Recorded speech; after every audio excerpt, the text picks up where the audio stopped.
Greetings, fellow travelers, and welcome to The Way of the Showman, where we view the world through the lens of showmanship. I am your gracious host, Captain Frodo, and what a true pleasure it is to have you back here, giving me your time and attention. And when I say back here, I am now recording from a makeshift recording studio underneath some pillows from my couch, wrapped in one of the doonas from a hotel bed. I am in Aalborg in Denmark, performing as part of a new show project called Majestic, and what a glorious experience that is. It really has been so emotional, from my father dropping me at the airport in Norway, putting on masks and washing my hands and carrying on that journey. Empty airports, practically empty airports, and everyone in masks, and it's such a strange way to see the world, but something that I know so well. I have done this so much. Just a few years ago, I did 10 intercontinental travels in 1 year, whilst I was living in Australia, going to everywhere, New Zealand and Africa and Europe, and it's and this is so different. This is a different world, and when I'm back in Norway, it feels strangely normal. I guess I'm a bit of an introvert, so I don't mind spending all this time writing, going for walks, thinking and reading, and just being with my family. But then when I go out, you go, whoa, there's so much of this that's really broken. Yet then when I arrive here, there's a beautiful spiel tent, Paradiso, standing in the spot next to this momentous brutalist kind of building, which is the theatre Skrån, where we Nordkraft, which is what the theatre is called, next, who's organising this. And in that tent, with us inside it, in that bubble, like so many times I've travelled through the world, and in one time we go inside the tent, and then when we step outside, it's George Square in Edinburgh, and you look into the trees, and then the next few months later you're at the lookout and you're in Hyde Park in Sydney, and then the next time you go outside of that very same tent that we toured with in the beginning with La Clique, and that, then we're in on a pontoon in a pond in the financial district of Dublin. And that's what sort of happened here now. There's the Paradiso is this little circus paradise that's outside of time and space, like circus often is. And as I stepped in there and saw these people, some of them who I've worked with, and some of them who I love very much, and a lot of new friends as well.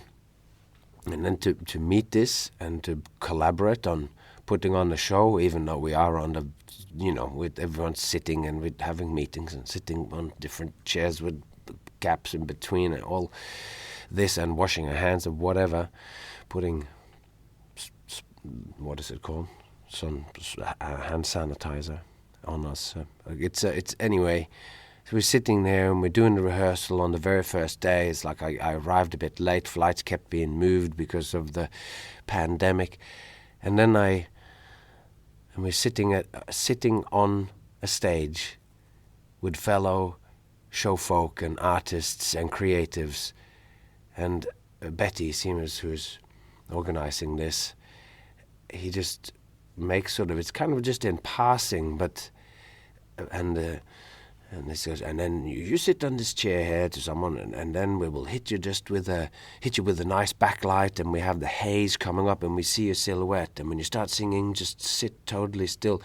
And in this description of what we are about to do, even though it's daytime and there's nothing pretty about anything or whatever, as he evokes it, and the lights go down in my mind, and I see the haze and I see these things, it just completely wells up in me. So a minute.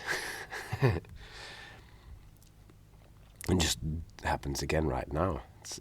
That's a bit unexpected, uncalled for. But anyway, it's a very emotional time. And although the world is still broken, and this is not by any stretch, we're not through it, and this is not even like you'd think of it as the right thing to do in almost everywhere in the world. It does feel like it's this seed of hope for us that the world will go back, and also a reminder as to how incredibly important it is for us human beings to gather. And even if it does mean that we have to sit, that it's because it's weird to perform to a room that is like a third full when it's sold out at capacity, and people are sitting in these odd groups because 3 or 4 people came to the show. They sit in this group with empty chairs behind them and next to them and all this. Basically like we talked about in that Marx Brothers story a few episodes ago. But there's something hopeful about it too, and weirdly rebellious and defiant, where you're going, we're afraid. We're wondering, is this the right thing to do, to put on a show? The people, every single person who's bought a ticket to come, go, is this the right thing to do? Can we do this safely? And then you come in there, and that cathartic experience in that room, it's a very, very emotional and very good. So that's what's been going on here for me. So things will look up. I know there are places like Melbourne that are still deep in lockdown and you can't go out, and we had that in Vegas, and I guess they're still going again in Vegas now. I don't know. It's very strange times. I find that is one of the things that I say and think the most. But it is also a creative time. I have been enjoying writing and pondering on the thoughts that I'm going to talk about this week, about trying to find a practical way to get into the carnival, because the book that I'm writing on, called The Way of the Showman, which is like my philosophy and stringing together all these thoughts into understanding what showmanship and all this actually is, and that's kind of the theoretical and philosophical underpinnings of what we're talking about. But there's a whole nother project that has come out now in some interactions that I've had with some listeners of the podcast, and also fellow performers here that I've talked to, that there is a very practical aspect, or there needs to be a practical aspect to all the stuff that we're talking about here. And although I'm so taken up by having to get my head around just making the kind of underlying structure or whatever of this and putting it down into one cohesive long story into a book, I haven't been able to focus on the practical stuff. But what we're talking about today is one sort of what I feel like it's a little bit more of a practical way, even if it could just be seen as a creative stimulation or whatever.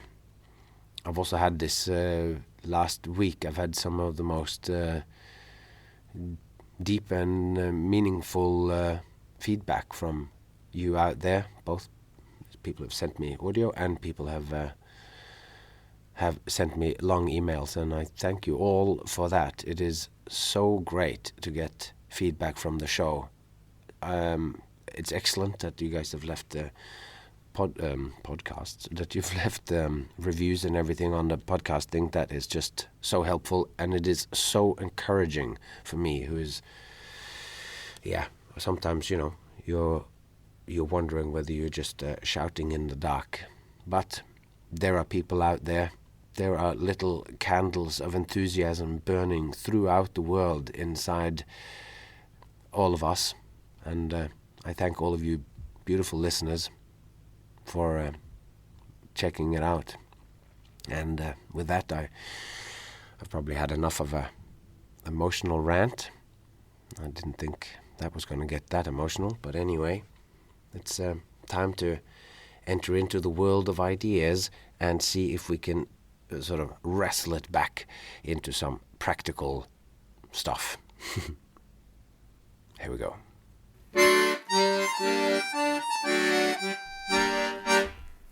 All right, let's get into it. I'd like to talk first about participatory experiences, something I've been thinking a lot about, both about participating fully in what I am doing and what we are doing, but also how can we then, with this whole Mythopoetic Carnival project, how can we actually participate in it or get into it? That's what today's thoughts are about. In what we've talked about so far, one aspect that I think is very important in the placement of the carnival as a mythopoetic foundation is its deeply participatory nature. The carnival is not just a show. It's not just something you sit and watch. The circus is a performance, and from a certain point of view, that's all it is. You pay a ticket and you get your seat, you sit and you watch. The nature of the acts and the feats and tricks performed are of a particularly visceral nature, of course, as we've discussed, but still watching and being engaged in the watching process and in what you see is the full extent of your participation. Along the midway of a carnival, the way is made by you with your steps. You walk along, you take in the sights, you're attracted to this, that, and the other. It's a choose-your-own adventure of interactive showmanship. You choose to stop and gawk at what grabs your attention. If it sustains your interest, you step closer, and if the promises made on the outside by the carnival talker tickles your fancy, you can pay the price and step inside for the full and deeper participation. There is chaos, there are crowds, there is music, there are choices to be made. One thing leads to the next, and you carve out your way, your own way. In the midst of the pandemonium, you haven't got the time or wherewithal to consciously consider and watch your every step. Only in the afterglow of the experience can you look back at your way through it all. And in reflection, you can see what you learn, what you learned about life and about yourself. Someone said, step out into the world to learn about yourself. Then step into yourself to learn about the world.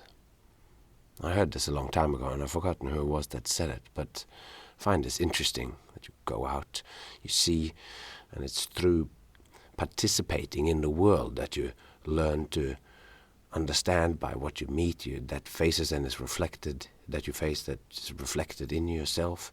That's how you discover your identity. In the circus, we all take on different roles, and you might try different characters and everything. But then, maybe at the point that I am at now in my life, when I'm a little older, I can step into myself and recognize and find the world in there. Anyway, it's an interesting concept. And in our case, the carnival is a microcosmic reflection of the macrocosmos of the world. So following this maxim, there should be a period of reflecting after visiting the carnival, real world and mythopoetic alike. There's a lot of learn, and there's a lot of learning to be done, and there is a lot to learn if you choose to take the experience as something to learn from, which I think we are absolutely advocating here by all this talk and thinking. A real-world carnival isn't about just theoretical knowing. It's not the kind of knowledge you get from books. It's about participatory knowing. It's about getting real-world skills through real lessons.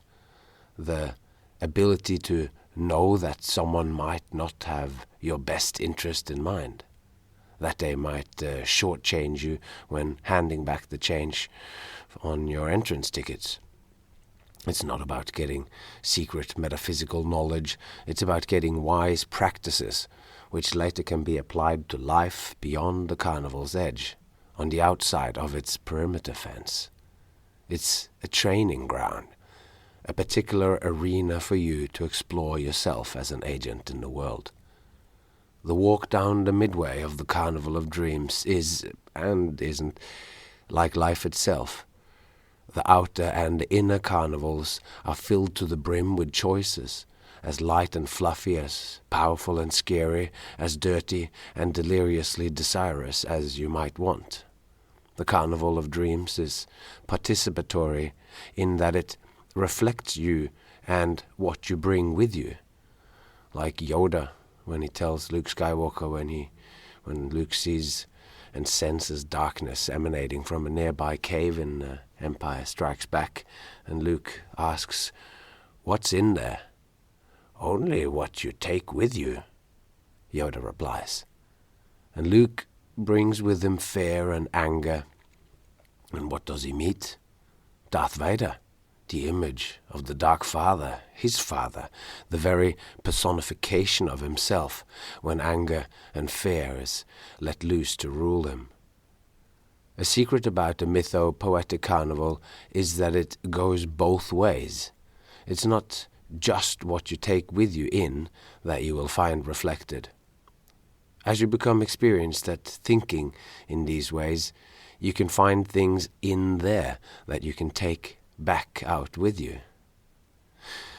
We all carry in us, at least in potential, the full spectrum of human nature. From the high and mighty to the poor and destitute, deep inside us, the panoply of possible human characters, artists, crooks, innocent children, and experienced adults who's got knowledge of the world in both a biblical and an understanding kind of way. You know how in the Bible when they say that someone has knowledge of a woman, it means you have been involved in the deepest and most passionate form of participatory knowing, intercourse or making love. Inside us, all the characters and aspects of humanity are lined up in a great horseshoe, a U-shaped formation, or maybe as a large oval, which is the shape of the real-world carnival, and also the shape then, I guess, of the Mythopoetic Carnival. You enter one side, delve in, go deep, turn the corner at the end, and then begin the walk back towards the exit. The inhabitants of the Mythopoetic Midway are archetypes, and from this Carnival of Dreams you have a choice of which attractions to interact and possibly identify with. You narrow the infinite down into certain character traits which you can bring with you into the waking everyday life. Make them part of your identity. Many of the characteristics of your identity are just there inherent in you. They bubble up from within you and you act them out. As long as this process is going on unexamined, you won't be able to do anything to guide it. Living with a more kind of examined life approach, this can allow you to discover that you can change things about yourself if you so please. You can learn and develop. Certain things can be discovered, and you might find something at the carnival that catches your fancy, and before you know it, a whole new facet and side to yourself is revealed to you. If the interest is genuine and the love is there, you can take that with you to your real life and your real world character. Because we're all going through a constantly developing individuation. We are, whether we are aware of it or not, involved in a constant creation and maintenance of ourselves. Emotions and thoughts and inclinations arise in us. But as anyone who has spent any time in meditation has experienced and can concur with, the constant and uncontrollable arising of thoughts when you're trying to do even the simplest of tasks, such as paying close attention to your breath, makes it easy to understand that we are not our thoughts. When I'm trying to meditate, I'm thoughts just come up like it's like they were paid. They're just like ads popping into your head. It's a very interesting thing to behold, because thoughts are parts of us. They're a very important part of us, but they're not everything. They are not us. Emotions arise as a response to a situation or thoughts. My daughter needs to be reminded to eat for every single bite of her breakfast piece of bread, because she constantly gets lost in her Donald Duck comics. And this is, of course, exactly what I did when I was her age. But in this constant repetition of the same things, emotions arise in me, and I say and I behave in ways that I'm not proud of. Irritation, annoyance, and anger arises. Spending time in meditation, exploring how feelings and emotions arise, is something that happens in me. They arise, but they do not need to define me. I am not my emotions, or I am at least more than my emotions. In a meditation, I become aware of feelings without identifying with them. And the idea is then that you take this with you into your everyday life. But when I'm asking for the 14th time my daughter to take another bite, that is surprisingly hard. But it has happened. It's happening. There are times when I've shortened my feeling of irritation or anger from, sometimes that can just grab you and hold you, and you hold on to it for like 10 minutes. So there's no point in it. And then when I have grabbed these things, I can get it down to it's not much more than that it appears, and then me recognizing that it appears, and in this recognition, its power over me is lost. Crisis averted, like in the movie Labyrinth, when Sarah realizes that all she has to do to break the Goblin King's hold of her and her baby brother is to intone the words, "You have no power over me. You have no power over me." We're all characters in the world.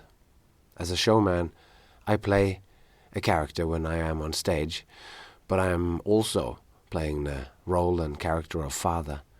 An actor prepares for his role, a showman prepares for his show, but do we as showfolk pay enough attention to the character or characters we play in the real world? Do we prepare that enough? If you don't prepare for that role, the result is probably the same as with an under-rehearsed and underdeveloped character in a show. It's sloppy, and in a sense it can be disrespectful to your fellow players and the crowd as well. So, there is a definitive back and forth. An exchange is possible between the inner midway and the outer world. So, let's look a little closer, and we've done this a little bit before, but we'll look a little closer at some of Carl Jung's ideas to make some stronger links between depth psychology and our mental midway project.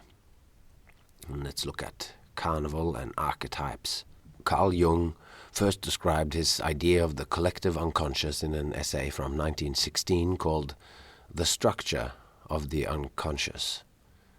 He makes a distinction between the personal Freudian unconscious, filled with sexual fantasies and repressed images, and the collective unconscious, which encompasses the soul of humanity at large.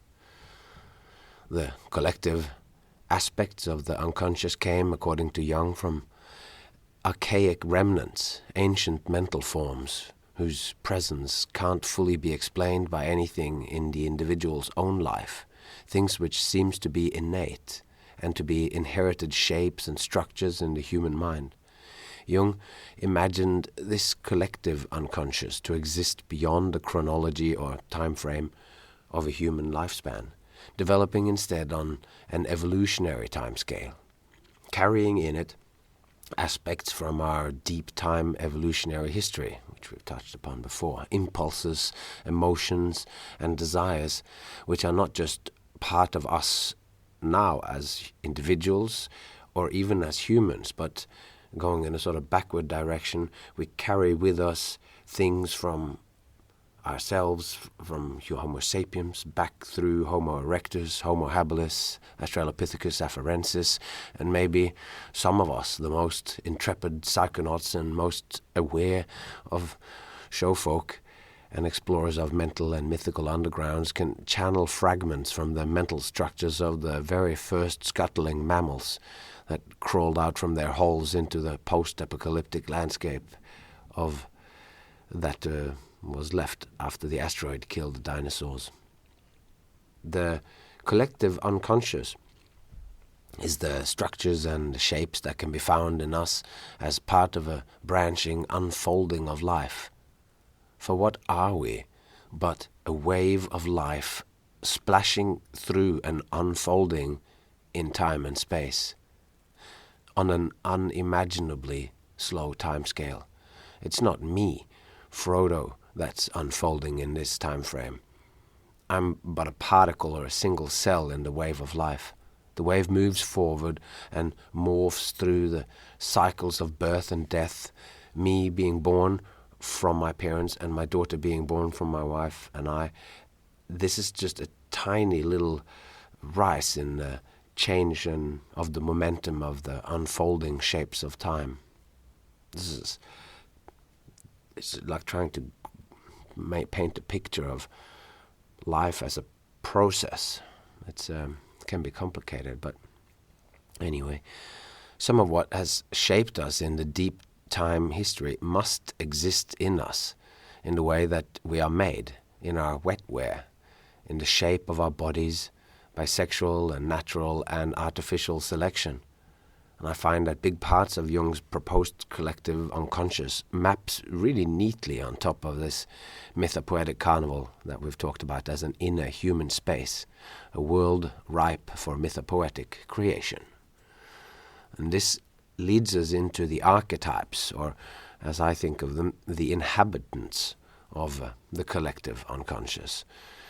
And to start that, I found this quote by Jung where he says, "The archetypes evidently live and function in the deeper layers of the unconscious, especially in that phylogenetic substratum which I have called the collective unconscious." Phylogenetic, that just means that it's about the development of a whole species or a group of organisms, or as opposed to an individual, about human beings, not about me, Captain Frodo, as a person. This localization, this is Jung again, this localization in species development explains a good deal of their strangeness, the archetypes' strangeness. They bring into our ephemeral consciousness an unknown psychic life belonging to a remote past. It is the mind of our unknown ancestors, their way of thinking and feeling, their way of experiencing life and the world, gods and men. Just as the human body is a museum, so to speak, of its species history, so too is the human psyche. He wrote that in a book called Conscious, Unconscious, and Individuation from 1939. But how about that image, that last bit there, of just as the human body is a museum, so to speak, of its species, so too is the human psyche. The collective unconscious is a museum of the human psyche, like the human body is a museum to our body's development and relations to the past. I love that. Now, our mythic carnival is inhabited by characters like the fool, the magician, the snake or beast charmer, and the fortune teller. And the space of Carl Jung's collective unconscious is also then inhabited, as I call it. He calls these inhabitants of his collective unconscious archetypes. But to clarify, for Jung, these are not just inhabitants of the collective unconscious. They are sort of part of the fabric of it, not just beings within a space, but a part of the whole. That said, Jung does describe the archetypes as distinct and different. When we look at them, we, of course, find them strangely familiar. That's the point of them. Broad characters and concepts that we find in the world. And whether this exists in us already and through this we recognize them in the world, or whether it's such fundamental features of the world that it has gotten assimilated into us is a complex question. But I'm guessing the answer, as with so much, lies somewhere along the midway, little for column A, little for column B. What are the archetypes? There's quite a few, among them the innocent, the everyman, the hero, the outlaw, the explorer, the creator, the ruler, the magician, the lover, the caregiver, the sage, and jester. This reads to me like a list of attractions found one after the other along the mythopoetic carnival. The innocent is akin to the fool, the everyman is akin to the crowd, the lovers are the teenagers sneaking their first French kisses behind the popsicle stand, and the magician is... yeah, you get the point. I see a story forming just by overlaying these two concepts of the mythopoetic carnival and the collective unconscious, with characters or inhabitants in a world, narrative and story practically mushrooms out of it. If you just list some archetypal characters, just 3, hero, lover, monster, then you have a rudimentary story. Just by those 3 archetypes being posed, 1, 2, 3 after the other, all sorts of possibilities appear. Like the innocent that belongs to every man decides to pay his $16 to the guardian of the threshold of the mythopoetic carnival and begins his journey along the midway. Story just, unfolds. And I think I could easily imagine carnival attractions or places for the lot of the archetypes, like the explorer, back from the vestiges of the civilized world with strange occult artifacts. The outlaw wrestler who will take on any carnival patron, every man who dare face him. And I take it the lover, the jester, and the creator could all easily become attractions in your own fertile imagination. A real-world carnival is easy to visit. With the Carnival of Dreams, not so much. Is there a participatory way to access the mythopoetic carnival? Are there any ways or tools to aid us in our explorations? Since we can't physically walk into it, how can we meet it with our minds and enter into it in a participatory process? I mean, just thinking about it, and that is one aspect, but is there something more? And as a carny, my mind falls upon one of the tools of the fortune teller, the most mystical and mysterious amongst the decks of cards, the tarot. I ask myself, why is it that as you enter the carnival, you practically meet the entire cast of characters from the tarot deck, at least the part of it that's called the major arcana? A standard tarot deck is 78 cards. The cards are divided into 2 categories, the minor and the major arcana. The 56 cards of the minor arcana corresponds largely to a normal deck of cards, as we shall look at in a bit. And the other 22 cards, the major arcana, is often considered to be the core or foundation of the deck. I also think of it a little bit maybe like the soul of it. That's just something I've made up, but that's how I think about it. It's made up of symbols of archetypal significance, and here it comes again: the fool, the magician, the hierophant, the lovers, the wheel of fortune, the hanged man, death, and the world, just to name a few. And some say these cards follow a kind of storyline that tells of the spiritual travels taken from the innocent wonder of the fool, which is one of the early cards of the major arcana. It's the first card, to the oneness and fulfillment of the world, which is the last of the major arcana. As we shall see, the cards can be understood as telling a story of our psychological or spiritual evolution into enlightenment and individuation. So it's pretty big stuff and pretty resonant to our mythic carnival project, I think. A deck of cards is also very much a staple part of the carnival, with games of chance and gambling. And our earliest knowledge about the existence of cards are from prohibitions against the use of them. Somewhere in the late 1300s, 60s, 70s, 1360, 1370, cards were widespread enough to be banned in many countries. And it's interesting that it's through these bans or attempts to eradicate them that we get our very first definitive sources of its existence. So the tarot is very similar to what we think of as a normal deck of cards. The major overlap is with the minor arcana, and the differences between them are not so big.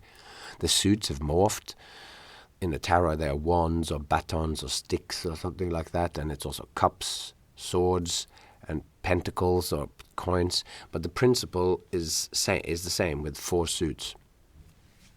The minor arcana has 56 cards, whilst a normal deck has 52. Each minor arcana card is in a suit, as we said, and it's numbered 1 or ace to 10. And then there's the court cards from the regular deck. We know them as Jack, Queen, and King. And the modern Jack reflects the knight. But in the minor arcana of the tarot, the knight has someone that follows with him. He has a page, like most knights had. And a page was a boy that was in training for knighthood, in the personal service of a knight. So when the knight lost his page, the deck of cards we know and love in our magic and our games lost 4 cards and became 52. The other major difference is the entire major arcana. The most potent symbols, or the soul of the tarot deck, the possible evolutionary narrative of human beings journeying from fools into a full participatory knowing of the world, that's gone. The modern deck of cards is kind of like most modern entertainment, a little shallow compared to the tarot's full original potential, something we'll have to get back to later, and something I'm working on in my book, trying to explore that. Where does the showmanship come from? But for now, I'll leave you with this idea that the soul is what's lacking in a normal deck. This is a shallow interpretation, perhaps, for any ardent scholar in mysticism, and in tarot, but something rings true about it to me. All the other cards are so neatly ordered, purpose-driven, one after the other. All the symbols are more diffuse and difficult to grasp. The participatory mode, the way that you interact with a card, what it tells you and asks of you when you look at a card in the tarot like the High Priestess, is very different from what's required of you when you look at the 6 of clubs. But in a regular deck of cards, there is one card that somehow tricked its way back in after being banished. In a quiz I saw the other day, one of the questions was, which was the last card to be added to the deck of cards? I thought this was kind of funny and self-evident. It's not like you're going to think it was the 3 of clubs or the Queen of hearts. Each of the 52 cards are in a strict sequential order, although there is something peculiar about the ace being both number 1 and number 14. But anyway, to me this kind of mirrors how the first card in the tarot, the card 0, which is called the Fool, signifies the beginning and the end. 0 is a really strange number. It was also a late number to be added in. The Greeks didn't have 0. If you add it in front of any of the other numbers, it doesn't really change its numerical value. 1 and 01 is the same number, and this is the innocent fool. If you add 0 behind any of the numbers, we get a big numerical difference. 1 becomes 10, 7 becomes 70, and so forth. The Fool is a dual card, innocence and experience. And maybe by placing it after the other card, you get this experience thing, and it enriches this card before it. Anyway, I don't really know anything about tarot. I'm just making this up. But like the ace, it's also the beginning and the end of a cycle. And this, again, makes me think of the T.S. Eliot poem, Four Quartets. And this is a little piece from that. We shall not cease from exploration, and the end of all our exploring will be to arrive where we started. We shall not cease from exploration, and the end of all our exploring will be to arrive where we started, and know that place for the first time, through the unknown, remembered gate, when the last of earth left to discover is that which was the beginning. At the source of the longest river, the voice of the hidden waterfall and the children in the apple tree. Not known because not looked for. Not known because not looked for. But heard, half heard, in the stillness between two waves of the sea. Particularly this beginning here of we shall not cease from exploration, and the end of all our exploring will be to arrive where we started and know the place for the first time. That's the beginning and the end, and this endless cycling, that is an interesting idea. Anyway, the question was, which was the last card added to the deck of cards? And of course it was the Joker, which was not added to printed decks of cards until the 1860s. The Joker is the only card that can be added in, which is not part of the natural cycles of the four suits, heart, diamond, clubs, and spades.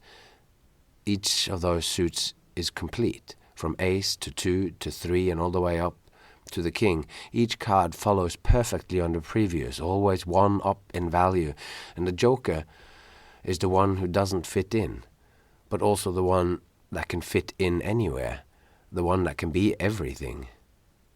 The one card that can get scribbled on with the pen, 3 of hearts or 9 of diamond, and magically fill the gap in the sequence. If one of the cards has gotten lost, the Joker steps in, steps right up, unformed, ready to put on any costume, take any guise, and once he has been given a new role, he takes it on completely. He gets the abilities and the powers of the one he mimics. The Joker is nothing, yet he is or can become anything. The only truly transcendent card in the regular deck of cards. A better symbolic representation for the showman can hardly be made.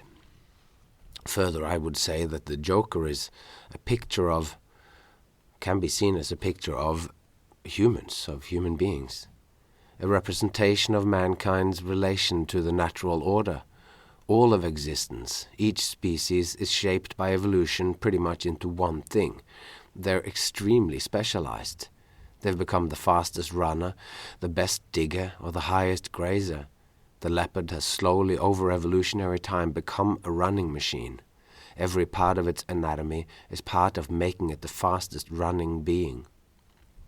The mole's front paws could not be made worse for running if a human tried to design it. Although they share an almost identical number of bones in their front paws, one set of paws is for running, the other is for digging. When it comes to digging, the mole's paws are excellent, and they're excellent for digging, and they bear an uncanny resemblance to shovels. The giraffe can reach the leaves that are out of reach for everyone else. It has literally taken grazing to the next level. Animals are one thing, each like a card in the deck. Human beings, like the Joker, is not assigned one particular place or role. They can and must be many things. Our arms and hands are not shaped for anything in particular. In fact, what makes them special is their lack of specialization, and their specialization is their open-endedness. The adaptations that made us excellent climbers in our primate past have been slightly altered towards generalist use. You could say that the exact things that has disappeared was the very things that made us adapted to any one thing.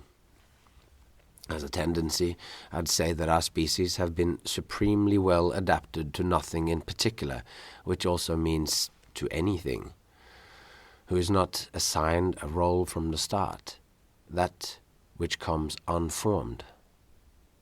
That's us. not that which comes, but us that comes unformed.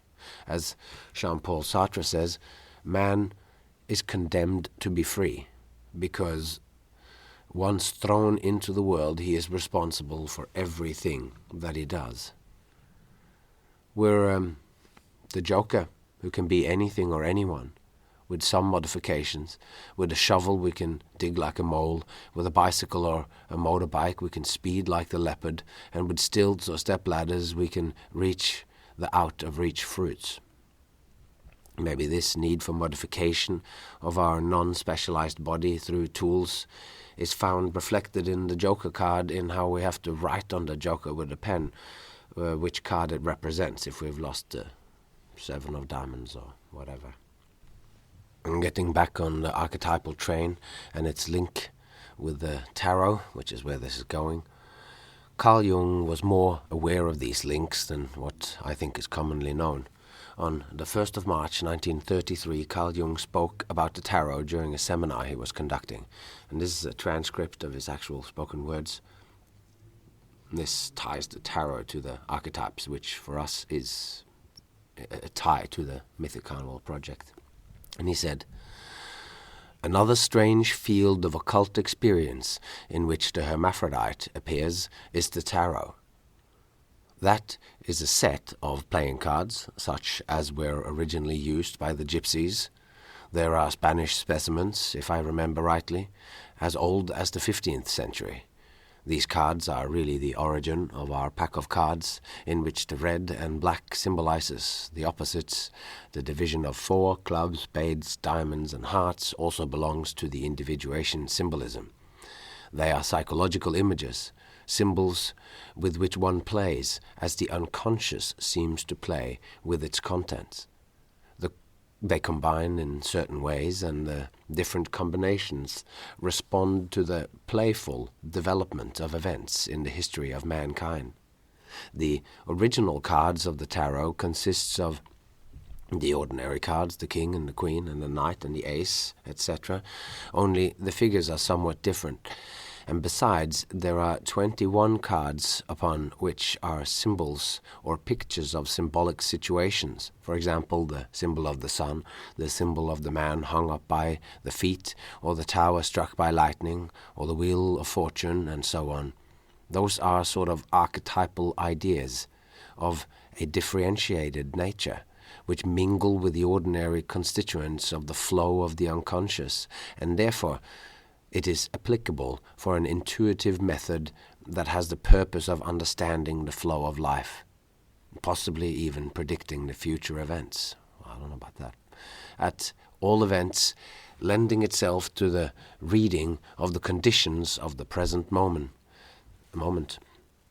It is in that way that it is analogous to the I Ching, the Chinese divination method that allows you at least a reading of the present condition. You see, man always felt the need of finding an access through the unconscious to the meaning of all actual condition, because there is a sort of correspondence or a likeness between the prevailing condition and the condition of the collective unconscious.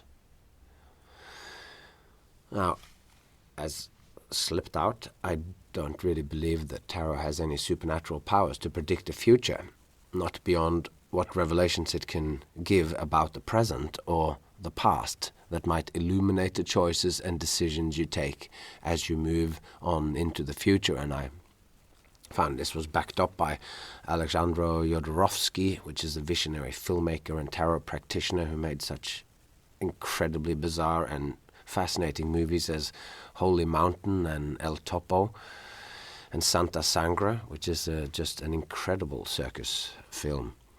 Anyway, his work we're going to have to talk about in the future, but he says about the tarot, "You must not talk about the future. The future is a con. The tarot is a language that talks about the present. If you use it to see the future, you become a con man." So, there you have it. So, how do we now, what links this participatory thing that is such a big part of being part of a real-world carnival or just being part of real-world life, and how do we then link this to the tarot. Why am I talking about the tarot?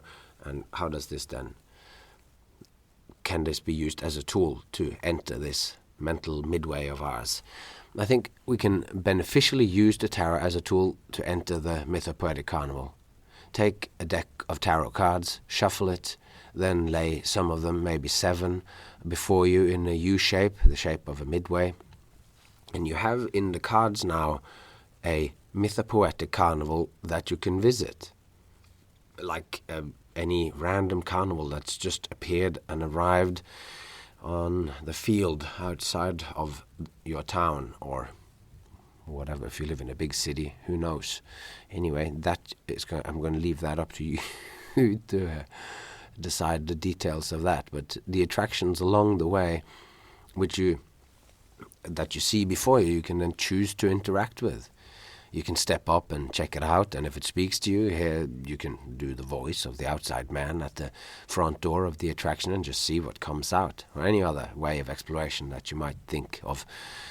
If that attraction of the card seems relevant to you, you can delve into it. You can pay the price, which I guess this is your time and attention that you put into it, and then you can see what you learn. If it inspires you, then that's all that we can ask for.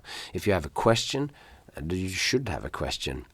If there's something on your mind, formulate it before you lay the cards.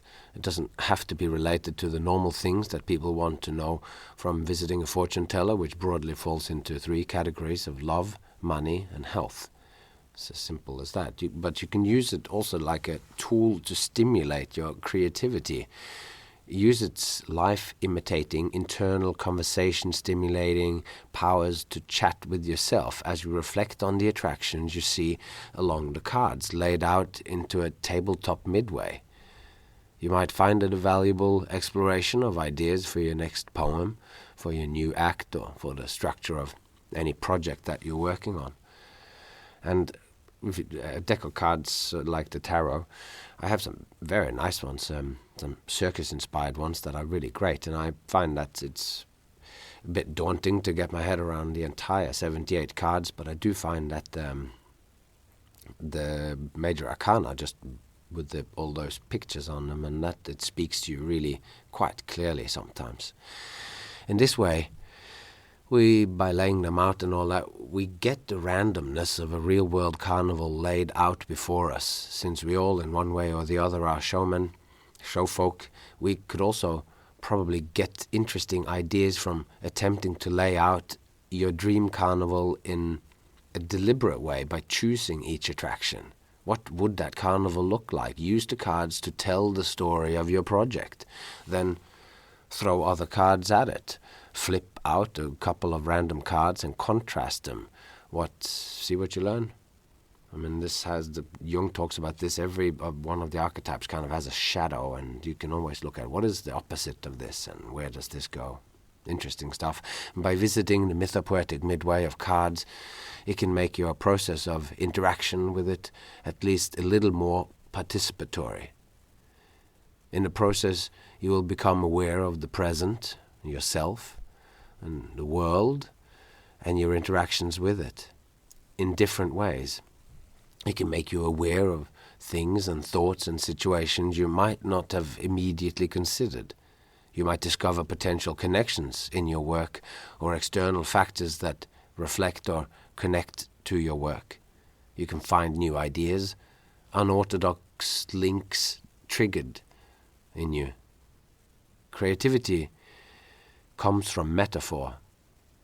It comes from overlaying 2 or more things on top of each other, and by combining seemingly unrelated, separate things, new things will emerge. For me in my rackets, it's the contortion act, doing that at the same time as the slapstick act. Or, anyway, some things, if you take 2 wildly different things, they will fit. Others not so much, but the process of work going into the things which at first seems to fit the least might become the source of your most creative work. Easy links are made by everyone. The harder, stranger, and more idiosyncratic links that you need to apply yourself to can become your creative discoveries and your new contributions to the world. All right. Those who have known me for a long time, like, who would have thought that I would be proposing anyone getting out a tarot deck or going to visit some hippie friend and borrow one? It's strange times indeed. But I find might as well just go where this fascination takes me. And again, as we're coming to the end, if you have anything to add, anything to comment, anything that you would like to talk to me about, send me and contact me on Facebook as Captain Frodo or Frodo Santini, or you can send me an email on thewayoftheshowman@gmail.com. Thanks to those who have already done that. It's excellent to read. And, as always, click 5 stars and write a review if you can. And most of all, if you could share this on, share my links to my podcasts on your feed of your social media, that would be mightily helpful. And that's all that I have to say for today. So then all that's left to say is take care of yourself and those you love. And I hope to see you all along the way.